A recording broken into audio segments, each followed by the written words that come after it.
Бүгін өріктен тосап жасаймыз. Тосабымыз өте дәмді болып шығады.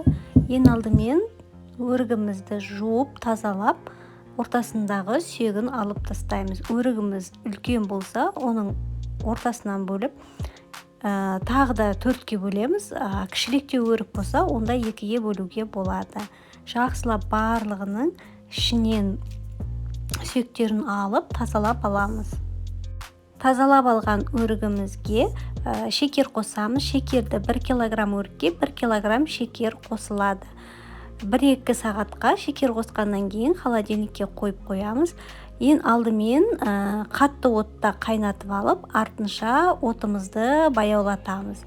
Және де тосабымыздың бетіндегі көпіріктерін алып тастаймыз. Толық құрамын видеоның астында жазып қалдырамын.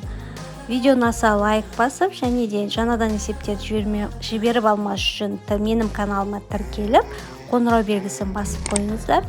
Жақсылап суытып алып, банкімізге құйып, қақпағын жабамыз. Және де холодильникте сақтаймыз. Тосабымыз өте дәмді болып шығады, жасап көріңіздер.